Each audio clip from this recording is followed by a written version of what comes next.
তৃণমূল ও নির্দলের মধ্যে সংঘর্ষের ঘটনায় উত্তেজনা ছড়ালো মালদা মানিকচকে। ঘটনায় তৃণমূল প্রার্থী সহ কর্মীদেরকে মারধরের অভিযোগ নির্দল প্রার্থীর দলবলের বিরুদ্ধে। ঘটনার পর 4 জন আক্রান্ত তৃণমূল কর্মীকে হাসপাতালে ভর্তি করা হয়। এদিকে তৃণমূলের তরফে মানিকচক থানায় অভিযোগ দায়ের করা হয়েছে। মানিকচক গ্রাম পঞ্চায়েতের 126 নম্বর বুথে তৃণমূলের প্রার্থী হয়েছেন জাল্লু শেখ। আর এই বুথে তৃণমূলের টিকিট না পেয়ে নির্দল প্রার্থী হয়েছেন বিদায়ী পঞ্চায়েত সদস্য রেজাউল হক। অভিযোগ, মঙ্গলবার রাতে জনকয়েক কর্মীকে নিয়ে প্রচার চালাচ্ছিলেন তৃণমূল প্রার্থী জাল্লু শেখ। তখনই প্রচারে বাধা দেয় নির্দল প্রার্থীর দলবল। এরপর দুপক্ষের মধ্যে সংঘর্ষ বেঁধে যায়। তৃণমূলের প্রার্থী সহ 4 জনকে ব্যাপক মারধর করার অভিযোগ ওঠে বিক্ষুব্ধ তৃণমূলের নির্দল প্রার্থী সহ দলবলের বিরুদ্ধে। রাতে আহতদের মানিকচক গ্রামীণ হাসপাতালে ভর্তি করা হয়।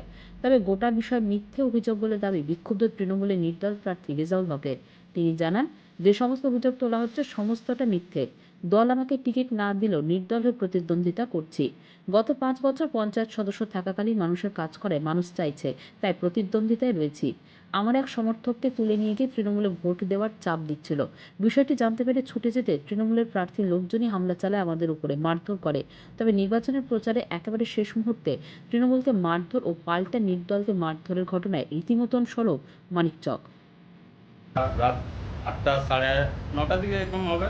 আমরা 3 জন ছিলাম, আমার স্ত্রী ছিল, আমি ছিলাম, আর একটা আমার কর্মী ছিল। বাড়িতে ঢুকতে দিচ্ছিল না, রাস্তায় ঘিরে নিয়েছিল, আমাদের মারপিট হয়েছে, ঢাকাঢাকি হয়েছে। প্লাস ওখান থেকে হয়ে গিয়ে আবার বাড়ির সামনে এসে আবার মোটর সাইকেলকে ধাক্কা মেরে ছেড়ে দিয়েছে, আমার লোককে মেরেছে, কর্মীকে মেরেছে। তো নির্দল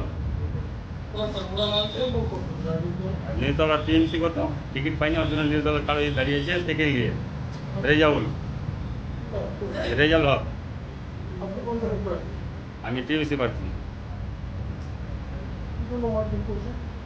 ওই তো আমাদের লোকজন হয়ে গেছিল, ওর জন্য বেশি সামিল মিছিল হয়ে গেছিল। ওরা একটা ঝামেলা চাইছে, যেন লোকজন হটে যায়, এটুকুই চাইছে। কী হয়েছে এরকম এরকম কথাবার্তা হয়েছিল, আমরা করিনি, অত মাথায় মাথায় নিয়ে কালকে ভালো ঢাকাঢাকি হয়েছে। আমাকেও মেরেছে, আমার বউকে মেরেছে, হাতিকেও মেরেছে, আমার কর্মীকে দিয়েছিল, উঠে দেওয়ার হুমকি দিয়েছিল নির্দলের নামে। কিন্তু রেজাউল এখন চাইছি আমাদের দেশটাকে শান্তিভাবে যেদিন করতে হোক, কারণ দিনটা হোক সুস্থভাবে।